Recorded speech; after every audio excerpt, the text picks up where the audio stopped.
वो भी नहीं है, कभी कभी वहाँ से भी चले जाते हैं। बोले फिर बोलो कहाँ पे? बोले नहीं वहाँ भी नहीं मिलते, कभी कभी वहाँ से भी चले जाते हैं, कोई भक्त बुलाए तो। अयोध्या में? बोले नहीं अयोध्या में भी अगर कभी कभी कोई भक्त बुलाता तो वृंदावन जाना पड़ जाता है, अयोध्या भी खाली हो जाती है। बोले फिर कहाँ रहते हो?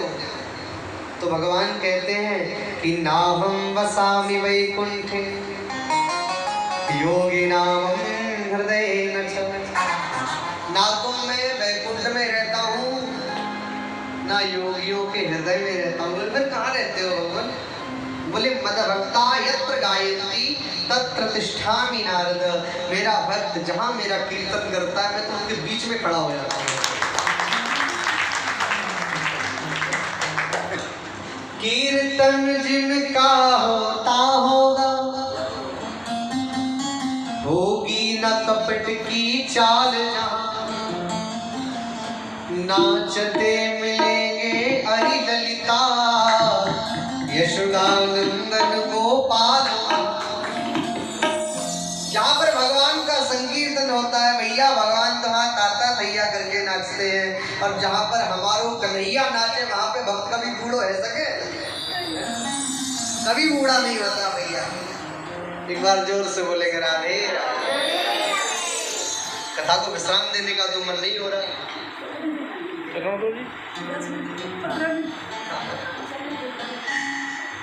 क्योंकि आज पहला दिन है, पहला दिन जो होता है वो परिचय का दिन होता है, और पहले दिन तो बड़े बड़े अच्छे प्रोग्राम लेट हो जाते हैं।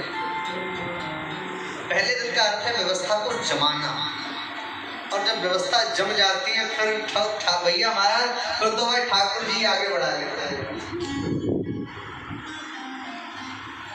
तो ब्रह्मा जी ने 4 पुत्रों को जन्म दिया। सबसे पहले सनक, सनंदन, सनातन और सनत कुमार।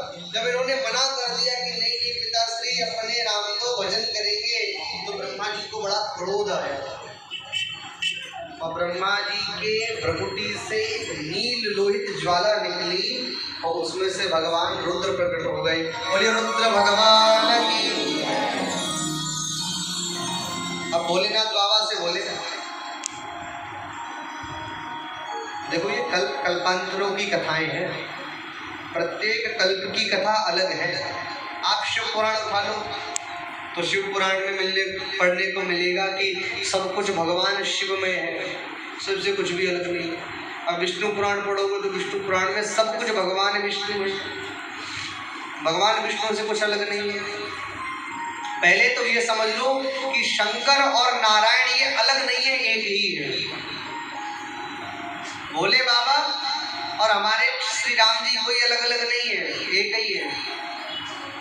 राम जी जब लंका पर विजय प्राप्त करने के लिए जाते हैं तो सबसे पहले भोलेनाथ का शिवलिंग स्थापित करते हैं और नाम देते हैं रामेश्वर। सब लोग आए, महात्मा लोग आए, देवता आ गए, बोले रामेश्वर का अर्थ क्या है? राम जी बोले रामस्य ईश्वराय यस्य स रामेश्वर, जो राम का ईश्वर है वो रामेश्वर है। भोले बाबा प्रकट हो गए, बोले रॉन्ग, गलत हो, मतलब आप गलत बोल रहे हो, रामेश्वर का अर्थ नहीं है ये। बोले फिर कौन सा अर्थ है? रामस्य ईश्वराय यस्य स रामेश्वर, राम है ईश्वर जिनके वो रामेश्वर है। तो भोले बाबा तो राम जी को अपना ईश्वर मानते हैं और राम जी भोले बाबा को अपना ईश्वर मानते हैं। दोनों में कोई भेद नहीं है। और कोई राम जी की उपासना करे, शंकर जी को गाली दे तो ऐसा भक्त नरक जाता है। राम जी कहते हैं शिवद्रोही मम दास कहावा, और सो नर मोहि सपन्यों नहीं पावा। मेरी उपासना कर रहे हैं और शंकर जी को उल्टा भला सीधा कहता है, ऐसा भक्त मुझे कभी प्राप्त नहीं कर पाता। अगर मेरी भक्ति प्राप्त करना चाहते हो तो भोले बाबा के चरण पकड़ लो। और जो भोले बाबा के चरण पकड़ लेता है ना भैया, भाई भगवान की भक्ति बहुत जल्दी मिल जाती है। और भोले बाबा से ब्रह्मा जी बोले बेटा सृष्टि का विस्तार करो, बाबा बोले 2 मिनट रुको, अभी रुको। अब बाबा ने महाराज सृष्टि विस्तार करी तो कैसे करी महाराज? सांप, बिच्छी, कांतर, प्रेत इत्यादि बनाना प्रारंभ कर दिए। ब्रह्मा जी बोले रुको रुको रुको भैया, स्टॉप हो जाओ। क्या हुआ बाबा? बोले प्रभु इतने पे ही रोक दो। कहीं अगर सारी सृष्टि में आपने यही भर दिए तो मानव कहाँ रहेंगे। तो ब्रह्मा जी ने भोले बाबा की उस सृष्टि को रुकवाया, पर भोले बाबा बड़े दयालु हैं। अमृत पी गए देवता, विष का प्याला निकला तो विष लेकर के देवता पहुंच गए। बोले बाबा जहर पी लो, बाबा ने मना नहीं किया, बोले लाओ। बाबा जहरी पी गए। जिसे दुनिया त्याग देती है उसे भगवान शिव अपना लेते हैं। जिसे दुनिया ने त्यागा, अच्छा किसी मुर्दे से कोई प्रेम करता है बताओ? नहीं करता ना।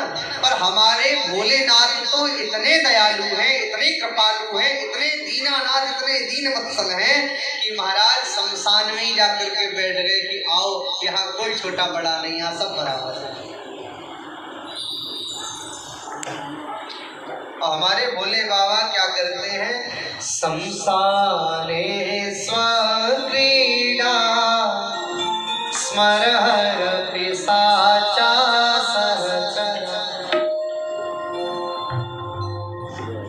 अमंगल्यम शीलम तव भवतु नौमैवमखिलम्। भोलेनाथ इतने दयालु हैं। कैसे हैं? कर्पूर गौरम, कपूर के जैसे भोले बाबा। लेकिन देवता जहर का प्याला लेके पहुंचे बाबा के पास में, तो बाबा ने वो भी मना नहीं किया, बोले लाओ। भोले बाबा पे तो कुछ भी चढ़ा दो। अब आजकल बड़ा ट्रेंड चलता है श्रावण के महीने में, हिंदू एक ही महीने के लिए जागता है, सावन के सावन, उसके बाद 11 महीने सोता है। और क्या करता है महाराज? फिर वो भांग लेता है और भांग की बढ़िया बढ़िया चिलम बनाता है और स्वयं भी लगाता जाता है, बाबा को भी लगवाता है। भाई तुम्हारे पिताजी देख रहे थे बाबा को चिलम पीते हुए, बताओ। सनातन धर्म को कितना भ्रष्ट किया गया है। बाबा ने कहीं पर भांग नहीं की, इसका कोई उल्लेख नहीं है। एक बात बताओ, किसी मैया के बारे में किसी मैया से पूछो कि उसके पति के बारे में वो ज्यादा जानती होगी या पड़ोसी? भाई पति के बारे में पत्नी ज्यादा जानती है या पड़ोसी? पत्नी ज्यादा जानती है।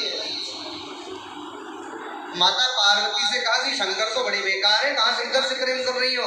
तो माता पार्वती कहती है हमरे जान सदा शिव योगी अज अनवद्य अकाम अभोगी। बोले बाबा बेकार रहे थे।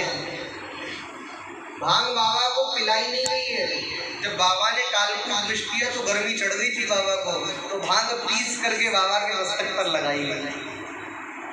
तो बाबा के लिए भांग चढ़ा दो, धतूरा चढ़ा दो, महाराज जो इच्छा हो तो चढ़ा दो, बाबा बाई में पसंद हो जाते हैं। इतने दयालु हैं, करुणा बता रहे हैं भोले बाबा। एक बार प्रेत रोते रोते पहुंचे, बाबा हमको कोई स्वीकार नहीं करता, किसी के घर में चले जाएं तो महाराज बाबा जी को बुलवा करके बोतलों में बंद करवा देते हैं। बाबा बोले चिंता मत करो, मौका आने दो। बाबा बहुत दिनों से दावत भी कोई नहीं खाई है। बोले बाबा बोले चिंता मत करो, हमारी बारात में चलो। सब प्रेतों को साथ में लेके चल दिए। अब दूल्हा जो होता है ना, वो भैया बढ़िया गाड़ी पे बैठता है। बाराती तो कोई सी भी गाड़ी में बैठ जाए, पर स्पेशल दूल्हा के लिए बढ़िया गाड़ी आती है। अब नंदी सोचा कि आज तो बाबा रथ में बैठेंगे अपनी, तो भाई नंदी ठहरा बूढ़ा, क्या करें? नंदी ने सोचा, बाबा बोले चिंता मत करो तुम्हारे ऊपर बैठेंगे। तो महाराज नंदी का मान बढ़ाने के लिए बाबा नंदी के ऊपर बैठ गए। बूढ़े नंदी के ऊपर जा रहे हैं और कैसे प्रेत पीछे पीछे नाच रहे थे। तो प्रेतों ने सोचा बाबा तो देख ही नहीं रहे, तो फायदा क्या हुआ नाचने को? बाबा समझ गए। तो बाबा कितने करुणा बता रहे हैं कि महाराज नादिया की पूंछ की तरफ को मुंह करके बैठ गए। बोले अब नाचो, अब देखो। ऐसा दूल्हा देखा है नहीं? एक बार सांप पीछी बाबा के पास पहुंचे, बाबा आपके गले में भी विष है और हमारे मुख में भी विष है, लोग आपकी तो पूजा कर रहे हैं और हम कहीं दिख जाए तो हमारा डंडे से मुंह कुचल देते हैं हमारा। बाबा बोले चिंता मत करो, मेरे गले का हार बन जाओ। सो बाबा ने भुजंग मानी सर्प को ही अपने गले का हार बना लिया, तो बाबा बन गए भुजगेंद्र हारा। कुछ भी चढ़ा दो चल सकती, बाबा प्रसन्न। पर भैया सनातन संस्कृति का अपमान मत करो। ये मत कहो कि बाबा ने भांग पी है, बाबा नशेड़ी है, बाबा गजेड़ी है, ऐसा नहीं है। बाबा तो योगी है, परम योगी है। एक चोर चोरी करके घर पालता, आज काफी समय बीत गया, एक दिन सवेरे से सांझ हो गई, कुछ चुराने को नहीं मिला। अब सोचने लगा कि क्या करे, बच्चे भूखे मर जाएंगे अगर कुछ लेकर के नहीं पहुंचा तो। सामने एक मंदिर बाबा का दिखाई दिया और भोले बाबा के मंदिर में गया तो इधर उधर कुछ भी दक्षिणा नहीं चढ़ी हुई थी। अब क्या करे, तो महाराज रोने लगा और रो करके ऊपर नजर पहुंची तो घंटा चढ़ा था बाबा के ऊपर सोने का। सोचने लगा कि अगर ये घंटा मिल जाए तो आनंद ही आ जाएगा। तो महाराज इधर उधर देखने लगा कि कुछ मिल जाए कुछ मिल जाए। जब कुछ नहीं मिला तो बड़ी सी शिवलिंग बाबा की बनी हुई थी। चोर ने अनुमान लगा लिया इस पे चढ़ेंगे तो घंटे तक हाथ पहुंच जाएगा, घंटा उतर जाएगा। तो चोर खुद ही बाबा की शिवलिंग के ऊपर चढ़ गया और जैसे ही चोर चढ़ा बाबा प्रकट हो गए। और जैसे ही बाबा प्रकट हुए अब चोर डरने लगा, अरे महाराज माफ कर दो, आज के बाद मंदिर में नहीं आएंगे, इस गली से नहीं गुजरेंगे। बाबा बोले सुन लो सही, ऐसे वक्त बहुत देखे जो ठंड में भी एक लोटा ठंडा पानी चढ़ा जाते हैं, ऐसे वक्त बहुत देखे जो फूल पत्ती चढ़ा जाते हैं, ऐसे वक्त बहुत देखे जो बेल पत्ते चढ़ा जाते हैं, पर तेरे जैसा कोई नहीं देखा। तुमने तो अपने आप को ही मेरे ऊपर चढ़ा दिया। ऐसे दयालु भोले बाबा।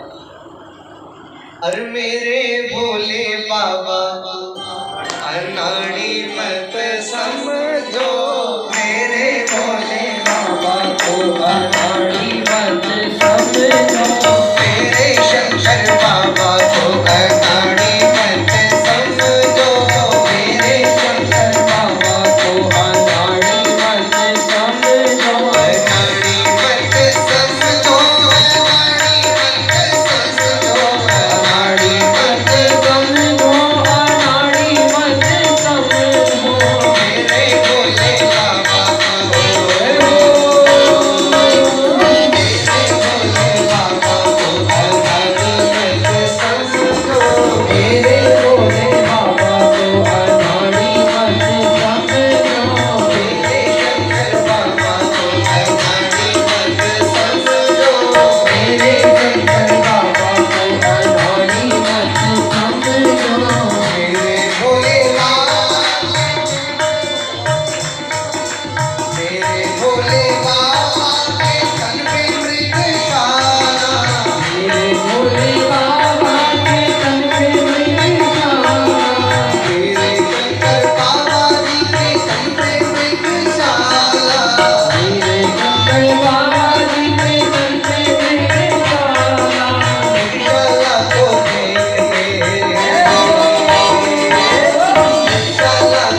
आपसे हम और करें, कोई भी व्यक्ति आकर के चेक कर सकता है कि महाराज जी देख के बोल रहे हैं बिना देखे बोल रहे हैं?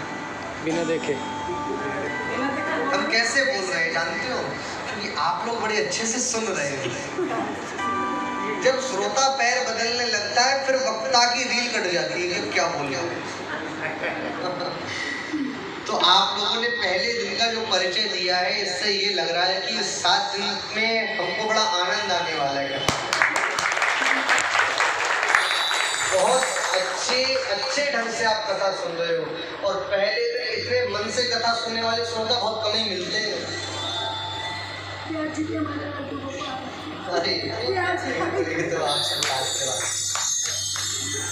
तो आप सबसे निवेदन यही है कि कल कथा में से वही कर दो जो आप लोग